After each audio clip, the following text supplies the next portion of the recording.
न्यायालय ने माना कि अनुच्छेद 370 एक अस्थायी प्रावधान था, इसमें कोई शंका कुशंका नहीं है। ये संवैधानिक सत्य है कि धारा 370 अस्थायी समाधान।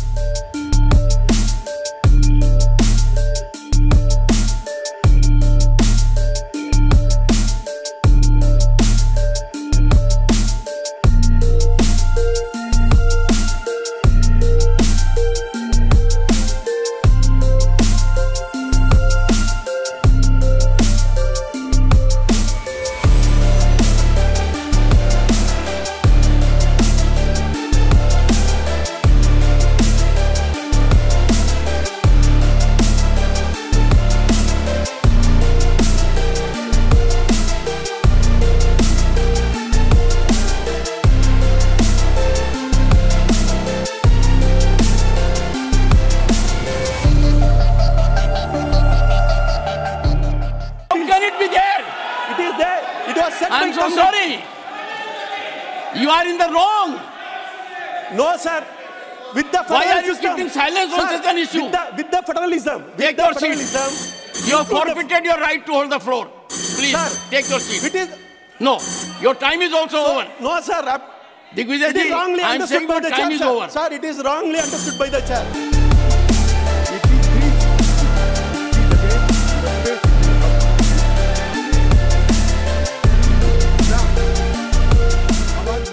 अब 46 की जगह 47 सीटें 47 सीटें बनाने का था। इस तरह से जम्मू और कश्मीर दोनों को मिलाकर 83 सीटें थी। लद्दाख की सीटें निकाल दी है क्योंकि वहां यूटी बन चुकी।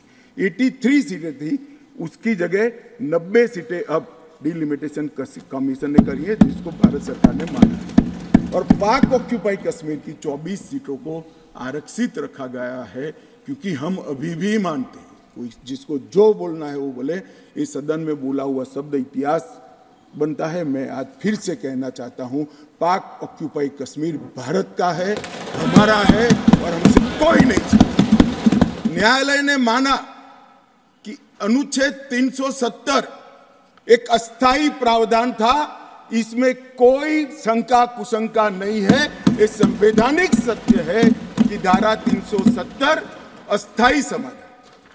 अब ये कुछ लोगों को पसंद नहीं आता है, और जो नेहरू जी के विचारों के, नेहरू जी के कामों के बड़े प्रशंसक है और अनुयायी है, उनको भी पसंद नहीं आता है जो हम कहते हैं। मगर मैं उनको बड़ी विनम्रता से पूछना चाहता हूं, अगर धारा 370 इतनी ही न्यायिक थी, इतनी ही जरूरतमंद थी, तो इसके सामने एक ही आर्टिकल है मान्यवर, जिसके सामने टेम्पररी शब्द का उपयोग किया गया, वो स्वयं नेहरू जी ने क्यों किया होगा?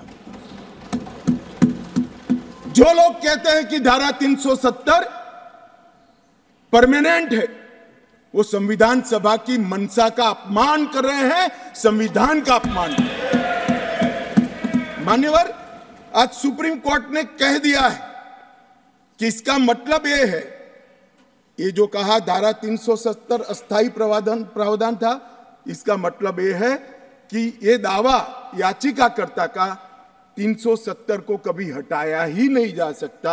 वो दावा सिरे से सुप्रीम कोर्ट ने खारिज कर दिया। हमारा है, कोई नहीं।